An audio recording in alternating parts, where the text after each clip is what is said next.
아침 안개가 자욱하게 깔린 치악산 자락. 민수는 떨리는 손으로 휴대전화를 받았어요. 새벽 5시 반. 이른 시간에 걸려온 전화는 대부분 좋지 않은 소식을 담고 있었죠. 정민수 선임연구원님이시죠? 원주시청입니다. 긴급 출동 요청이 있어서요. 목소리에는 당황한 기색이 역력했습니다. 민수는 침대에서 벌떡 일어났어요. 20년째 야생동물 보호팀에서 일하면서 이런 전화는 수백 통도 넘게 받았지만 여전히 가슴이 두근거렸습니다. 누군가의 생명이 위급하다는 신호였으니까요. 무슨 일인가요? 치악산 등산로에서 거대한 구렁이가 발견됐는데요. 몸 가운데 부분이 축구공만하게 부풀어 있고 며칠째 같은 자리에서 움직이지 못하고 있답니다. 등산객들이 무서워하고 있어요. 민수의 눈빛이 날카로워졌습니다. 구렁이. 그것도 거대한 구렁이라니.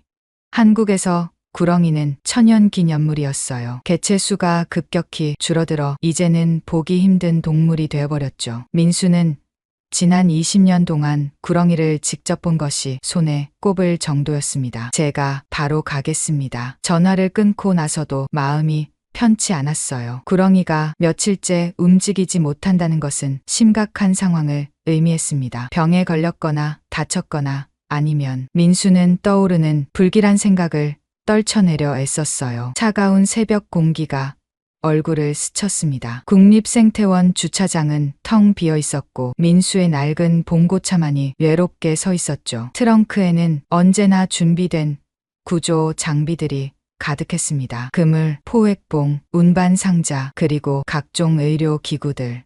또 시작이구나. 민수는 혼잣말을 하며 시동을 걸었어요. 어린 시절부터 동물을 좋아했던 민수에게 이 일은 천직이었습니다. 대학에서 생물학을 전공하고 대학원에서 야생동물학 박사 학위를 받았죠. 하지만 진짜 배움은 현장에서 시작됐어요. 부상당한 독수리를 구조하고 덫에 걸린 고라니를 살리고 도로에 나타난 멧돼지를 안전하게 산으로 돌려보내는 일들. 때로는 이미 숨이 끊어진 동물들을 마주할 때도 있었습니다. 그럴 때마다 마음 한구석이 무너져 내렸어요. 하지만 포기할 수는 없었죠. 살릴 수 있는 생명이 있는 한.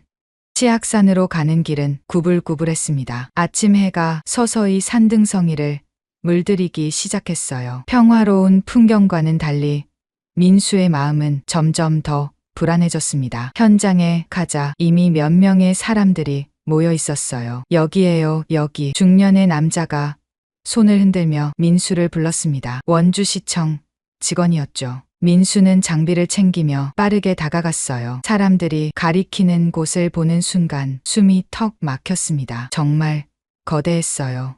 4미터는 좋게 되어 보이는 구렁이가 등산로 옆 풀숲에 다리를 틀고 있었습니다. 하지만 뭔가 이상했어요. 몸 중앙 부분이 축구공만하게 부풀어 있었던 거죠. 맙소사. 민수의 입에서 저절로 탄식이 흘러나왔습니다. 20년 경력 중 이런 모습은 처음이었어요. 구렁이가 큰 먹이를 삼켰을 때도 이 정도로 부풀지는 않았습니다. 게다가 며칠째 소화를 시키지 못하고 있다니. 민수는 조심스럽게 다가갔어요. 구렁이는 민수를 힐끗 쳐다봤지만 도망가려 하지 않았습니다. 아니, 도망갈 수 없는 상태였어요. 불쌍한 것. 민수의 마음이 아팠습니다. 열화상 카메라를 꺼내 구렁이의 몸을 스캔했어요. 화면에 나타난 영상을 보고 민수는 눈을 의심했습니다. 부풀어 오른 부분의 온도 분포가 정상적이지 않았어요. 일반적인 소화 과정이라면 균일한 온도를 보여야 하는데 이상하게 차가운 부분과 뜨거운 부분이 뒤섞여 있었죠. 이게 뭐지? 민수는 휴대용 전자파 측정기를 꺼냈습니다. 야생동물 주변에서 전자파를 측정하는 것은 이상한 일이었지만 뭔가 직감이 들었어요. 삐삐삐. 측정기에서 신호음이 울렸습니다. 민수의 얼굴이 창백해졌어요. 구렁이 뱃속에서 미세한 전자기 신호가 나오고 있었던 겁니다. 이건 말이 안 돼. 손이 떨리기 시작했어요. 순간 등골이 서늘해졌습니다. 민수는 급히 휴대전화를 꺼내 동료에게 전화를 걸었어요. 서연아, 나야. 지금 당장 초음파 장비 가지고 치악산으로 와줄 수 있어? 민수 오빠, 무슨 일이에요? 목소리가 왜 그래요? 최서연은 민수와 10년째 함께 일하는 수의사였습니다. 민수보다 나이는 어렸지만 실력은 누구보다 뛰어났죠. 설명할 시간이 없어. 제발 빨리 와줘. 뭔가 큰일이 일어나고 있는 것 같아. 민수의 절박한 목소리에 서연도 긴장했습니다. 알겠어요. 30분 안에 갈게요. 전화를 끊고 민수는 다시 구렁이를 바라봤어요. 구렁이의 눈은 고통스러워 보였습니다. 민수는 그 눈을 똑바로 마주 봤어요. 조금만 참아. 내가 꼭 도와줄게. 시청 직원이 불안한 표정으로 물었습니다. 박사님, 뭔가 심각한 건가요? 민수는 잠시 망설였어요. 아직 확실하지 않은 상황에서 사람들을 불안하게 만들고 싶지 않았죠. 일단 정밀 검사를 해봐야 알 것 같습니다. 혹시 이 구렁이를 처음 발견한 분이 누구인지 아시나요? 아, 저쪽에 계신 할아버지예요. 매일 아침 등산하시는 분인데 3일 전부터 구렁이가 여기 있었다고 하시네요. 민수는 할아버지에게 다가갔습니다. 안녕하세요, 어르신. 저는 국립생태원에서 나온 정민수라고 합니다. 구렁이를 처음 보셨을 때 상황을 좀 자세히 말씀해 주실 수 있으신가요? 할아버지는 수염을 쓸어내리며 생각에 잠겼어요. 그게 3일 전 새벽이었어. 여느 때처럼 산책하고 있었는데 갑자기 이상한 소리가 들렸지. 뭔가 꿀꺽꿀꺽 삼키는 소리 같기도 하고. 민수의 눈빛이 예리해졌습니다. 그때 구렁이가 뭔가를 삼키고 있었나요? 그건 잘 모르겠어. 너무 어두워서 제대로 보지는 못했거든. 하지만 분명 뭔가를 하고 있었어. 그리고 그때부터 저 자리에서 움직이지 않고 있지. 민수는 고개를 끄덕였어요. 3일, 구렁이가 먹이를 소화시키는 데는 보통 일주일 정도 걸리지만 이 상태로 3일을 버틴 것도 지적이었습니다. 30분 후 서연이 도착했어요. 그녀는 초음파 장비를 들고 헐레벌떡 뛰어왔습니다. 오빠, 이게 그 구렁이에요? 정말 크네요. 서연아, 빨리 초음파 검사를 해봐. 뱃속에 뭐가 있는 것 같아. 서연은 능숙하게 장비를 설치하고 검사를 시작했어요. 화면을 보던 그녀의 얼굴이 점점 굳어졌습니다. 오빠, 이거 뭐야? 뭐가 보여? 서연은 떨리는 손가락으로 화면을 가리켰어요. 2개의 생체 신호가 잡혀요. 하나는 구렁이 것이고 또 하나는, 그리고 여기 보세요. 금속성 물체의 윤곽이 보여요. 민수의 심장이 쿵쾅거렸습니다. 최악의 상상이 현실이 되고 있었어요. 금속성 물체라니. 그게 뭔지 알 수 있어? 정확하지는 않지만 어떤 용기나 캡슐 같은 형태예요. 그리고 그 안에서 또 다른 생명체의 신호가. 두 사람은 서로를 바라봤어요. 믿기 힘든 상황이었지만 증거는 명백했습니다. 구렁이 뱃속에 정체불명의 캡슐이 있고 그 안에는 살아있는 무언가가 들어있었던 것입니다. 민수의 머릿속이 복잡해졌어요. 누가, 왜, 어떻게 이런 일을 벌였을까? 그리고 캡슐 안의 생명체는 대체 무엇일까? 서연아, 이 구렁이를 생태원으로 옮겨야겠어. 수술이 필요할 것 같아. 네, 저도 그렇게 생각해요. 하지만 오빠, 이건 정말 이상해요. 구렁이가 이런 걸 삼킬 리가 없잖아요. 민수도 같은 생각이었습니다. 구렁이는 살아있는 먹이만 먹어요. 금속 캡슐 같은 걸 삼킬 이유가 없죠. 누군가 일부러. 그 순간 민수의 등줄기를 차가운 전율이 훑고 지나갔습니다. 이건 단순한 사고가 아니었어요. 누군가의 의도적인 계획이 숨어있는 사건이었죠. 그리고 민수는 아직 모르고 있었습니다. 이것이 더 크고 무서운 진실의 시작일 뿐이라는 것을요. 국립생태원 부속 동물병원으로 향하는 구급차 안. 민수는 구렁이 옆에 앉아 있었어요. 특수 제작된 운반 상자 속에서 구렁이는 가쁜 숨을 쉬고 있었죠. 민수의 손은 여전히 떨리고 있었습니다. 서연이 운전대를 잡고 있었어요. 그녀의 얼굴에도 긴장감이 가득했죠. 오빠, 정말 믿기지 않아요. 구렁이 뱃속에 금속 캡슐이라니. 민수는 고개를 끄덕였습니다. 20년 동안 야생동물을 다뤄왔지만 이런 일은 상상조차 못했어요.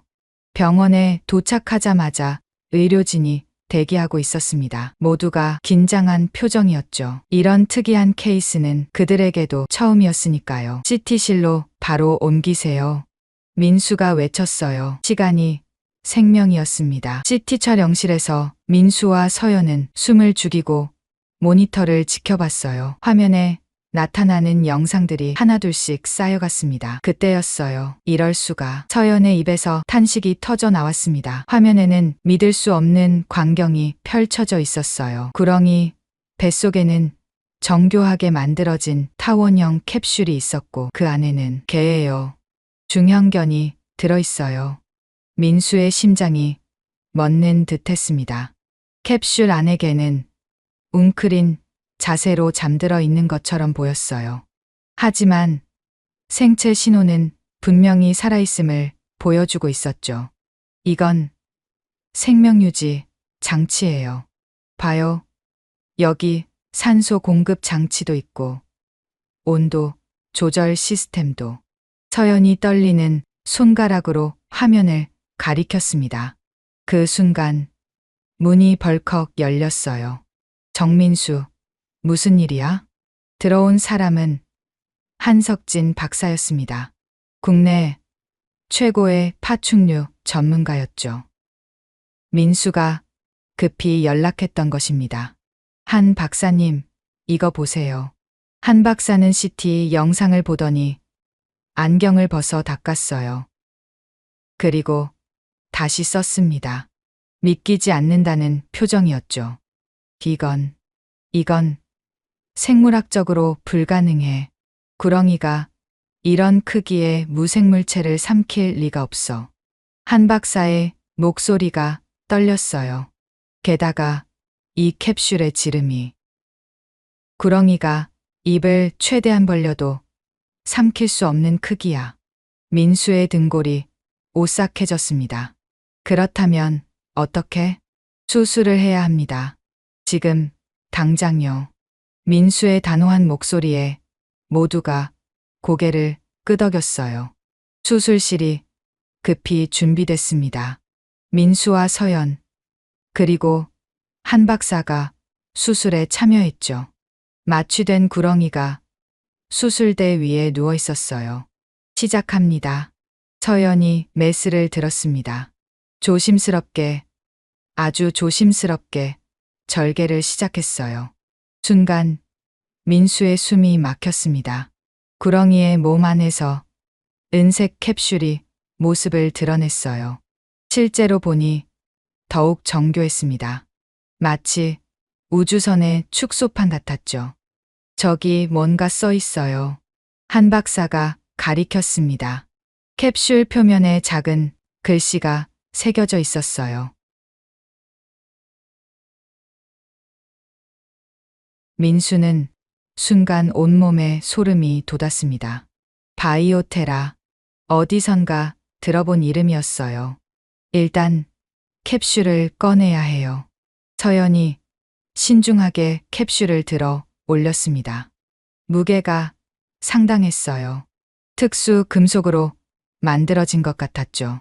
캡슐을 별도의 검사대로 옮긴 후 민수는 구렁이의 상처를 봉합하기 시작했어요. 다행히 구렁이의 상태는 안정적이었습니다. 이제 캡슐을 열어봐야겠어요. 서연이 말했습니다. 하지만 어떻게 열어야 할지 막막했어요. 캡슐에는 눈에 보이는 이음새나 버튼이 없었거든요. 그때 한 박사가 뭔가를 발견했습니다. 여기 센서 같은 게 있어. 지문 인식이나 홍채 인식 장치인 것 같은데. 민수가 다가가 살펴봤어요. 정말로 작은 센서가 있었습니다. 민수는 망설이다가 손가락을 대봤어요. 삐빅, 거부, 신호음이 울렸습니다. 역시 특정인만 열 수 있게 되어 있나 봐요. 서연이 한숨을 쉬었습니다. 하지만 그 순간 기적 같은 일이 일어났어요. 캡슐에서 치직 소리가 나더니 천천히 열리기 시작한 것입니다. 뭐야? 왜 갑자기? 세 사람은 숨을 죽이고 지켜봤습니다. 캡슐이 완전히 열리자 안에서 하얀 김이 피어올랐어요. 그리고 그 안에는 진돗개예요. 서연이 외쳤습니다. 하얀 털의 진돗개가 마치 잠든 것처럼 누워 있었어요. 가슴이 미세하게 오르내리고 있었죠. 살아 있었습니다. 민수는 조심스럽게 개의 상태를 확인했어요. 체온은 정상보다 훨씬 낮았고 심박수도 분당 10회 정도로 극도로 느렸습니다. 인공동면 상태예요. 특수한 약물을 사용한 것 같아요. 서연이 개의 목에서 작은 칩을 발견했습니다. 신원 확인 칩이에요. 읽어볼게요. 스캐너로 칩을 읽자 정보가 나타났습니다. 이름 백두 품종 진돗개, 나이 3살 소유자 뮤처라 리서치라. 민수의 주먹이 꽉 쥐어졌어요. 분노가 치밀어 올랐습니다. 이 개를 실험에 이용한 거예요. 도대체 무슨 실험을? 그때였습니다. 삐. 캡슐에서 날카로운 전자음이 울리기 시작했어요. 그리고 작은 LED 불빛이 깜빡이기 시작했죠. 뭔가 신호를 보내는 것 같아요. 한 박사가 소리쳤습니다. 민수는 직감적으로 알았어요. 이것은 위치 추적 신호였습니다. 누군가에게 캡슐이 열렸다는 것을 알리는. 30분도 지나지 않아 민수의 직감은 현실이 됐어요. 병원 로비가 갑자기 소란스러워졌습니다. 검은 정장을 입은 사람들이 들이닥친 것이었죠. 뭐야? 당신들 누구야? 경비원이 막으려 했지만 그들은 거침없이 밀고 들어왔어요. 선두에 선 여자가 신분증을 내밀었습니다. 바이오테라 법무팀 김 변호사입니다. 저희 회사 자산을 회수하러 왔습니다. 민수가 급히 로비로 내려갔어요. 분노로 얼굴이 붉어져 있었죠. 자산이라고요? 살아있는 생명을 자산이라고 부르는 겁니까? 김 변호사는 차가운 표정으로 서류를 내밀었어요. 이 개체는 저희 회사의 연구 자산입니다. 법적 소유권이 저희에게 있죠. 즉시 반환해 주시기 바랍니다. 터무니없는 소리. 이 개는 명백히 학대받은 상태입니다. 그리고 천연기념물인 구렁이를 이용한 것도 증거가 있습니까? 김 변호사의 목소리는 얼음처럼 차가웠어요. 저희는 분실된 연구 자산을 찾으러 온 것뿐입니다. 구렁이 운운하는 것은 무슨 말씀이신지 모르겠네요. 민수의 이가 갈렸습니다. 그들은 모든 것을 부정하려 들고 있었어요. CCTV가 있습니다. 구렁이 뱃속에서 캡슐을 꺼낸 그 영상들도 모두 삭제해 주셔야겠네요. 김 변호사가 끼어들었습니다. 기업 비밀 보호법에 의거해서요. 저희 회사의 기밀 기술이 촬영된 모든 자료는 즉시 폐기되어야 합니다. 민수는 믿을 수가 없었어요. 이렇게 뻔뻔할 수가 있나? 당신들이 무슨 실험을 한 거죠? 왜 개를 캡슐에 넣어서? 그것은 당신이 알 바 아닙니다. 검은 정장의 남자들이 수술실로 향했어요. 민수가 막으려 했지만 소용없었습니다. 경찰을 부르겠습니다. 그러세요. 하지만 저희는 합법적인 절차를 따르고 있습니다. 김 변호사는 자신만만했어요. 민수는 무력감에 주저앉고 싶었습니다. 하지만 포기할 수 없었어요. 서연과 한 박사가 민수 옆으로 다가왔습니다. 오빠, 우리가 뭔가 해야 해요. 서연의 눈에는 결의가 담겨 있었어요. 바이오테라 직원들은 캡슐과 진돗개를 가져갔습니다. 그리고 정말로 모든 CCTV 영상과 CT 자료들을 삭제하도록 압박했어요. 하지만 민수는 알고 있었습니다. 이것은 시작에 불과하다는 것을. 그들이 떠난 후 민수는 주먹을 꽉 쥐었어요. 분노와 함께 결심이 섰습니다. 반드시 진실을 밝히고 말겠어. 민수의 낮은 목소리에는 단단한 의지가 담겨 있었어요. 창밖으로 검은 차량들이 사라져가는 것이 보였습니다. 하지만 민수는 직감했어요. 이 사건은 여기서 끝나지 않을 것이라고. 그리고 그 직감은 정확했습니다. 다음 날 아침, 민수는 치악산으로 다시 향했어요. 바이오테라가 모든 증거를 가져갔지만 민수는 포기하지 않았습니다. 어딘가에 단서가 남아있을 거라고 믿었죠.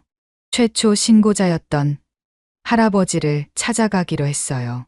그 할아버지가 구렁이를 3일 동안 지켜봤다면 뭔가 더 알고 있을지도 모르니까요. 마을 입구에서 할아버지를 만났습니다. 하지만 뭔가 이상했어요. 할아버지, 안녕하세요. 어제 구렁이 때문에 만났던 정민수입니다. 할아버지는 민수를 빤히 쳐다봤어요. 그 눈빛에는 아무런 인식의 빛이 없었습니다. 구렁이? 무슨 구렁이? 민수의 심장이 쿵 내려앉았어요. 어제 아침에 치악산에서요. 거대한 구렁이를 발견하셨다고. 젊은이, 무슨 소리를 하는 거요? 난 구렁이 같은 거 본 적 없소. 할아버지의 목소리는 단호했습니다. 거짓말을 하는 것 같지 않았어요. 정말로 기억하지 못하는 것처럼 보였죠. 민수는 당황했습니다. 분명 어제는. 혹시 어제 이상한 일이 없으셨나요? 누군가 찾아왔다거나. 할아버지는 잠시 생각하는 듯 했어요. 아, 그러고 보니 어제 저녁에 보건소에서 왔다는 사람들이 있었지. 무료 건강 검진을 해준다고 해서. 민수의 눈이 번뜩였습니다. 어떤 사람들이었나요? 검은 차를 타고 온 젊은 사람들이었어. 친절하긴 했는데 이상하게 검진이 끝나고 나니 머리가 멍해지더라고. 순간 민수의 등줄기가 서늘해졌어요. 기억 조작. 설마 그런 일이 가능한가? 민수는 서둘러 마을을 돌아다니며 주민들을 만났어요. 놀랍게도 비슷한 이야기가 계속 나왔습니다. 검은 차량을 탄 사람들이 왔었죠. 무료 검진이라고 했어요.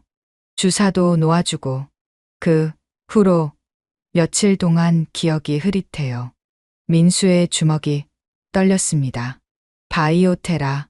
그들은 목격자들의 기억까지 지우려 한 것이었어요. 그때 휴대전화가 울렸습니다. 모르는 번호였어요. 여보세요? 정민수 박사님이시죠? 저는 환경 전문 기자 강은지입니다. 민수는 놀랐어요. 강은지는 유명한 기자였습니다. 환경 문제를 깊이 파고드는 것으로 정평이 나 있었죠. 저를 어떻게. 어제 바이오테라가 국립생태원에 들이닥쳤다는 소식을 들었어요. 만나서 이야기하고 싶은데요. 민수는 잠시 망설였지만 도움이 필요한 상황이었어요. 좋습니다. 어디서 만날까요? 1시간 후 원주 시내의 조용한 카페. 강은지는 민수가 생각했던 것보다 젊었어요. 하지만 그녀의 눈빛은 날카로웠습니다. 박사님, 사실 저는 몇 달 전부터 이상한 제보들을 받고 있었어요. 은지가 노트북을 열었습니다. 화면에는 전국 지도가 떠 있었고 여러 지역의 빨간 점이 찍혀 있었어요. 충청도 공주, 경상도 안동, 전라도, 담양, 강원도, 평창, 그리고 원주. 이 5곳에서 비슷한 일이 일어났어요. 민수의 눈이 커졌습니다. 비슷한 일이라면 대형 야생동물이 정체불명의 물체를 삼킨 채 발견되고 고지어 바이오테라 직원들이 나타나 모든 것을 가져갔죠. 민수의 심장이 빠르게 뛰기 시작했어요. 이건 조직적인 범죄였습니다. 은지가 계속 말했어요.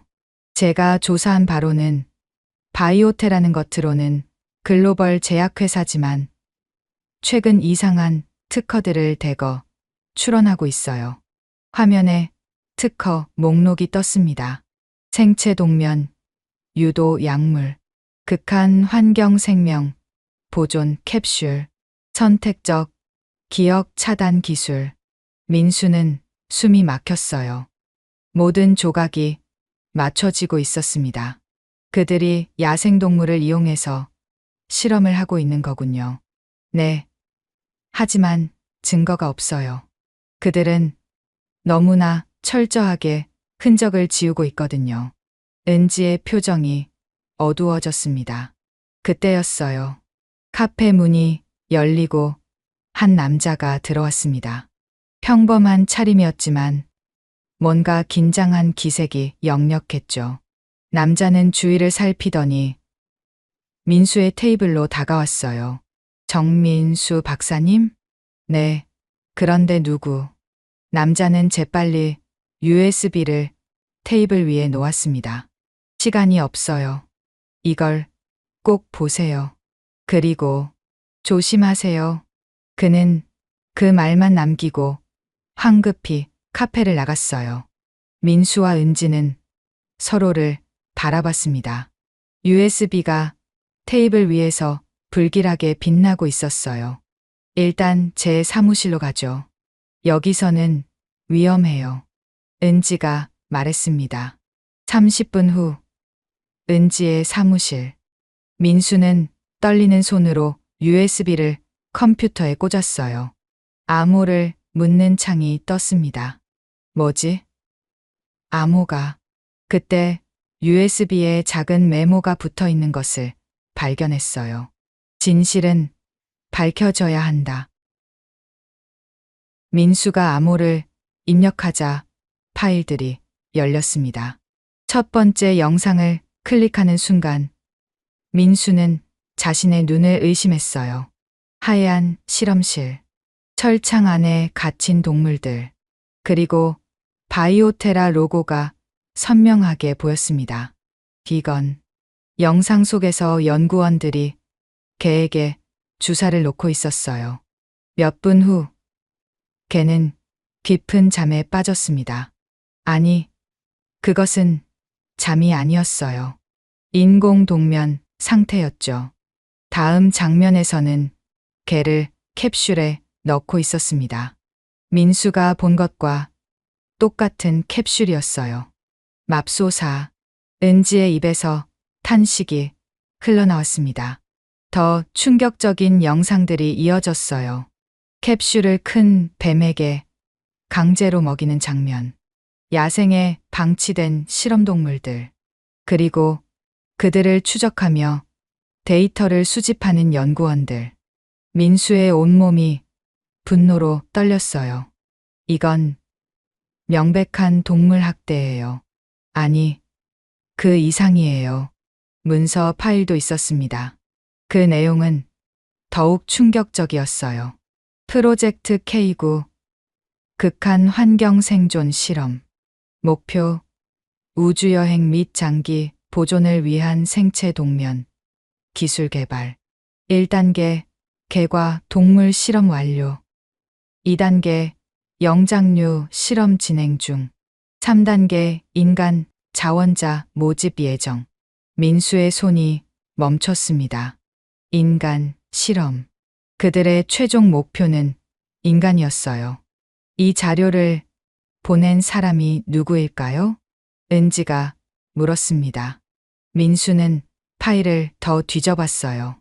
마지막 폴더에 발신자의 메시지가 있었습니다. 저는 바이오테라의 전직 연구원입니다. 더 이상 이런 비인간적인 실험을 지켜볼 수 없어서 이 자료를 보냅니다. 회사는 정부 고위층과 연결되어 있어 쉽게 무너지지 않을 겁니다. 하지만 진실은 밝혀져야 합니다. 조만간 직접 만나 더 많은 것을 알려드리겠습니다. 윤재민, 민수와 은지는 서로를 바라봤어요. 이제 그들은 거대한 진실의 일부를 알게 됐습니다. 하지만 이것은 시작에 불과했어요. 이 자료로 기사를 쓸 수 있어요. 은지의 눈이 반짝였습니다. 하지만 조심해야 해요. 그들이 가만히 있지 않을 거예요. 민수가 경고했어요. 그 순간 민수의 휴대전화가 울렸습니다. 서연이었어요. 오빠, 큰일이에요. 병원에 이상한 사람들이 와서. 전화가 뚝 끊겼습니다. 민수의 얼굴이 창백해졌어요. 바이오테라가 움직이기 시작한 것이었습니다. 민수는 서연에게 전화를 걸었지만 연결되지 않았어요. 불안감이 온몸을 휘감았습니다. 제가 같이 가겠어요. 은지가 일어서며 말했어요. 민수는 고개를 끄덕였습니다. 혼자보다는 둘이 나은 상황이었죠. 국립생태원으로 향하는 차 안. 민수의 손은 핸들을 꽉 쥐고 있었어요. 서연에게 무슨 일이 생긴 건 아닐까.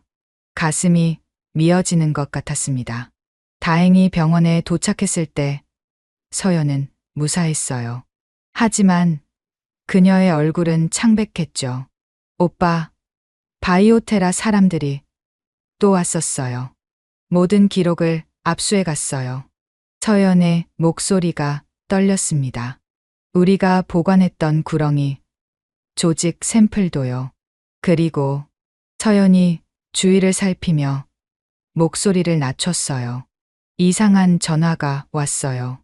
누군가 오빠를 만나고 싶다고. 민수의 눈이 날카로워졌습니다. 누구지? 이름은 윤재민이라고 했어요. 오늘 밤 10시에 폐쇄된 원주 화학공장에서 만나자고. 윤재민. USB에 있던 그 이름이었어요. 민수와 은지는 서로를 바라봤습니다. 그날 밤 9시 반. 민수는 약속 장소로 향했어요. 은지도 함께였습니다. 기자의 본능이 이 만남이 중요하다고 말하고 있었죠. 폐쇄된 화학공장은 음산했어요. 깨진 유리창 사이로 차가운 바람이 불어왔습니다. 민수는 손전등을 켜고 안으로 들어갔어요. 정민수 박사님이시죠? 어둠 속에서 목소리가 들렸습니다.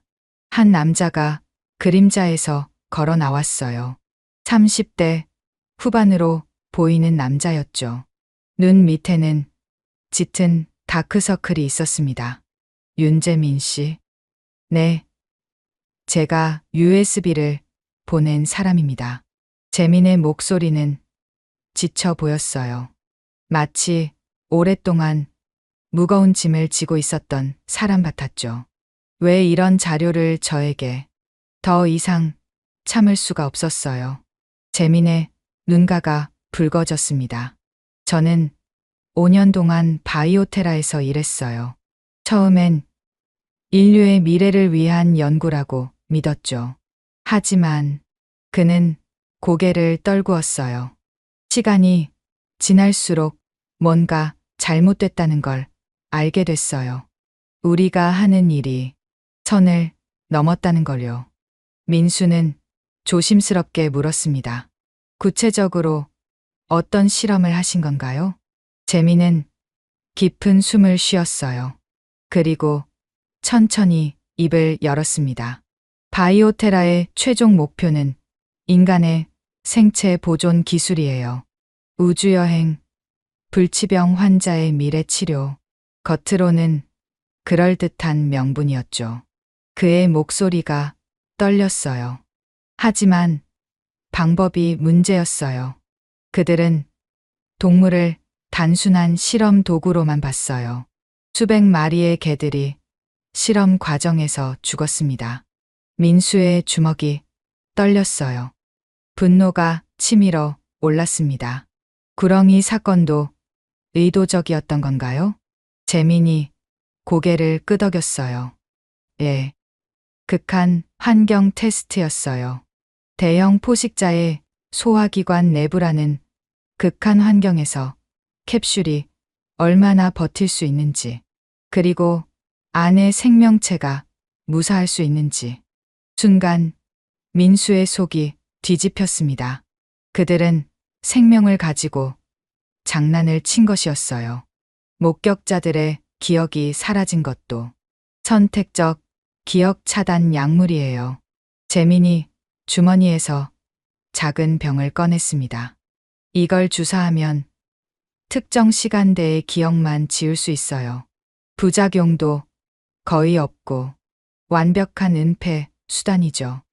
은지가 숨을 들이켰어요. 그런 기술이 정말 가능한가요? 바이오테라는 겉으로 드러난 것보다 훨씬 거대한 조직이에요. 정부의 비밀 프로젝트와도 연결되어 있고 막대한 자금력을 가지고 있죠. 재민의 표정이 어두워졌습니다. 그리고 더 무서운 건 이제 2단계로 넘어가려 하고 있어요. 2단계요? 영장류 실험입니다. 침팬지와 오랑우탄을 이용한 실험이 이미 시작됐어요. 그리고 재민이 잠시 말을 멈췄어요. 그의 손이 미세하게 떨리고 있었습니다. 3단계는 인간이에요. 이미 자원자를 모집하고 있습니다. 물론 그들은 진짜 실험 내용을 모르죠. 민수의 심장이 얼어붙는 것 같았어요. 그걸 막아야 해요. 그래서 제가 이렇게 나선 겁니다. 재민이 가방에서 두꺼운 파일을 꺼냈어요. 여기 모든 증거가 있어요. 실험 데이터, 피해 동물들의 리스트, 관련자들의 이름, 그리고 앞으로의 계획까지. 민수가 파일을 받아들었어요. 묵직한 무게가 느껴졌습니다. 이것은 단순한 서류가 아니었어요. 수많은 생명의 고통이 담긴 증거였죠. 하지만 조심하세요. 재민의 목소리가 낮아졌어요. 바이오테라는 위험한 조직이에요. 그들은 자신들의 비밀을 지키기 위해서라면 뭐든 할 수 있어요. 그 순간 밖에서 차 소리가 들렸습니다. 재민의 얼굴이 창백해졌어요. 안 돼. 벌써 찾아낸 건가? 뭐가요? 제가 미행당하고 있었나 봐요. 빨리 나가세요. 뒷문으로. 재민이 다른 방향을 가리켰어요. 민수와 은지는 망설였습니다. 윤재민 씨는요? 저는 괜찮아요. 어차피 각오하고 나온 거예요. 빨리 가세요. 그 자료가 더 중요해요. 발소리가 가까워지고 있었어요. 민수는 재민의 손을 꽉 잡았습니다. 꼭 무사하세요. 이 진실을 세상에 알릴게요. 재민이 희미하게 웃었어요. 그것만으로도 충분해요. 제가 했던 일들에 대한 속죄가 될 거예요. 민수와 은지는 뒷문으로 빠져나갔습니다. 차를 타고 급히 그곳을 떠났어요. 백미러로 보니 검은 차량 여러 대가 공장으로 들어가고 있었습니다. 민수의 가슴이 아팠어요. 재민은 무사할까? 하지만 지금은 그가 목숨을 걸고 전달한 자료를 지켜야 했습니다. 은지가 말했어요. 이제 어떻게 할 건가요? 민수는 단호하게 대답했습니다. 싸워야죠. 그들이 더 이상 이런 짓을 못하도록. 차는 어둠 속을 달렸어요. 민수의 무릎 위에는 진실이 담긴 파일이 놓여 있었습니다. 무겁고도 뜨거운 진실이었죠. 그들은 아직 몰랐어요. 이 파일이 얼마나 큰 파장을 일으킬지, 그리고 바이오테라가 얼마나 필사적으로 이것을 되찾으려 할지. 하지만 민수는 두렵지 않았어요. 아니, 두려워할 수 없었습니다. 고통받는 생명들을 위해서, 그리고 진실을 위해서. 전투는 이제 시작이었습니다. 일주일 후, 은지의 사무실은 전쟁터 같았어요. 벽에는 전국 지도가 걸려 있었고, 빨간 핀이 수십 개 꽂혀 있었습니다. 각각의 핀은 바이오테라의 실험 피해 지역을 나타냈죠. 민수는 전화기를 귀에 대고 있었어요. 네. 경북 안동에서도 비슷한 사례가 있었군요. 자료 보내주시면 감사하겠습니다. 전화를 끊자마자 또 다른 전화가 왔어요. 전국의 생태원과 동물보호단체에서 제보가 쏟아지고 있었습니다. 서연이 노트북 앞에서 외쳤어요. 오빠, 또 하나 찾았어요. 전남 담양에서 멧돼지가 같은 캡슐을 삼킨 사건이 있었대요. 증거는 눈덩이처럼 불어나고 있었습니다. 하지만 민수의 표정은 어두웠어요. 윤재민에게서 연락이 없었거든요. 은지가 기사를 마무리하고 있었습니다. 그녀의 손가락이 키보드 위를 빠르게 움직였어요. 이제 거의 다 됐어요. 내일 아침 일찍 공개할 예정이에요. 바로 그때였습니다. 똑똑똑. 사무실 문을 두드리는 소리가 들렸어요. 이 시간에 찾아올 사람은 없었는데 민수가 조심스럽게 문을 열었습니다. 정장을 입은 3명의 사람이 서 있었어요. 안녕하세요.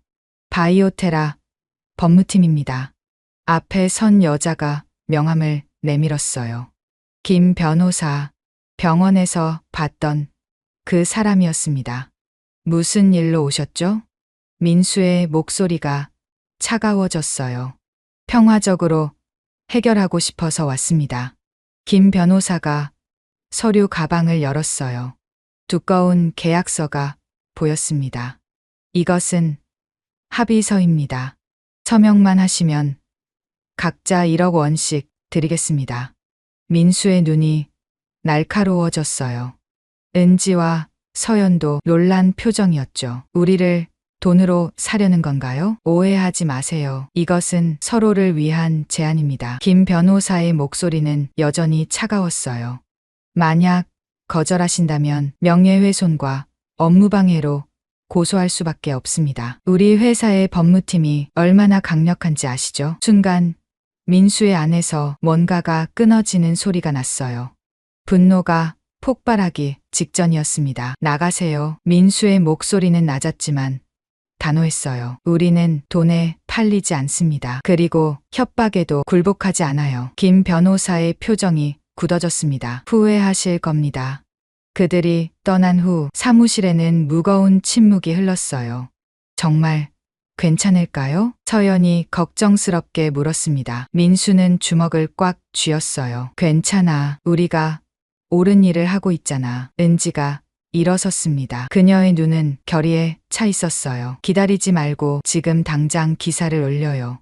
그리고 내일 기자회견을 열죠. 민수가 고개를 끄덕였어요. 동물보호단체와 환경단체에 연락할게요. 함께 해달라고. 그날 밤은 길었습니다. 민수는 밤새 전화를 걸었어요. 다행히 많은 단체가 동참하겠다고 했죠. 새벽 5시 은지의 기사가 온라인에 올라갔습니다. 충격, 대기업 바이오테라의 잔인한 동물 실험 실태. 기사에는 모든 증거가 담겨 있었어요. 실험 영상, 피해 동물 리스트, 내부 문서들, 그리고 무엇보다 충격적인 것은 앞으로의 인체 실험 계획이었죠. 반응은 폭발적이었습니다. 1시간 만에 조회수 10만. 댓글은 분노로 가득했어요. 이게 진짜라면 정말 끔찍하다. 동물을 이렇게 학대하다니. 당장 수사해야 한다. 오전 10시 서울 프레스센터. 기자회견장은 기자들로 가득했어요. 민수는 떨리는 마음을 진정시키며 단상에 올랐습니다. 안녕하세요. 저는 국립생태원의 정민수입니다. 수십 개의 카메라가 민수를 향했어요. 플래시가 터졌습니다. 민수는 천천히 그러나 명확하게 말하기 시작했어요.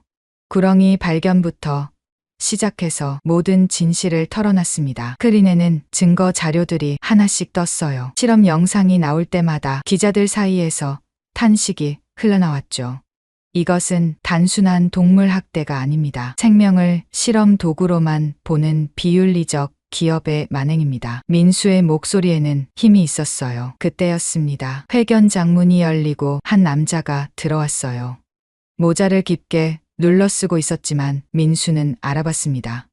윤재민이었어요. 그는 천천히 단상으로 올라왔습니다. 얼굴에는 멍 자국이 있었지만 눈빛은 살아있었어요. 저는 바이오테라의 전직 연구원 윤재민입니다. 회견장이 술렁였어요. 재민은 마이크를 잡고 증언을 시작했습니다. 저는 5년 동안 이 프로젝트에 참여했습니다. 그리고 이제 모든 진실을 말하려고 합니다. 재민의 증언은 충격적이었어요.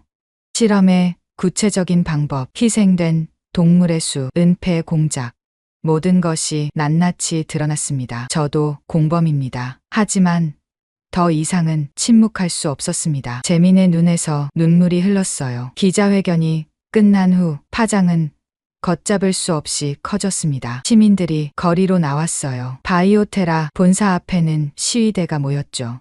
생명은 실험 도구가 아니다. 동물 학대 기업 바이오테라 규탄한다.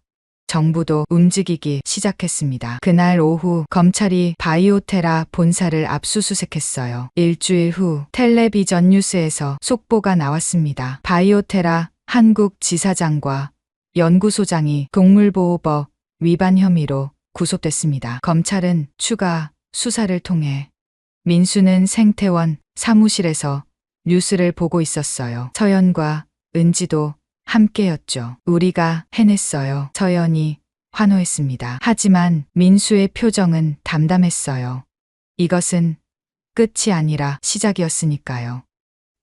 한 달 후 민수는 국회 회의실에 있었어요. 야생동물 보호법 개정을 위한 공청회였죠. 동물 실험에 대한 규제를 대폭 강화해야 합니다. 민수의 제안은 많은 지지를 받았어요. 6개월 후 강원도 산속 새로 만들어진 야생동물 보호구역.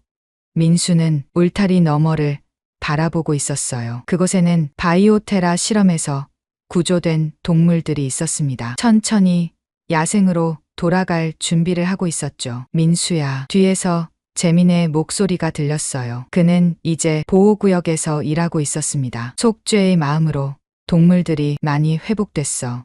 곧 자연으로 돌아갈 수 있을 거야. 민수는 미소를 지었어요. 비록 모든 동물을 구하지는 못했지만 이제 시작이었습니다. 멀리서 새들이 지저귀는 소리가 들렸어요. 평화로운 소리였죠. 민수는 생각했습니다. 앞으로도 싸워야 할 일들이 많겠지만 포기하지 않을 거라고. 생명을 지키는 일은 멈출 수 없으니까요. 그렇게 새로운 아침이 밝아오고 있었습니다. 즐거우셨나요? 이렇게 지금 이 순간에도 생명을 지키기 위해 많은 사람들이 뛰어다니고 땀 흘리고 있습니다. 항상 감사함을 갖습니다. 이 사연이 즐거우셨다면 구독과 좋아요 부탁드립니다. 오늘 하루 행복하실 겁니다. 다음에 더 좋은 사연으로 찾아뵙겠습니다. 감사합니다.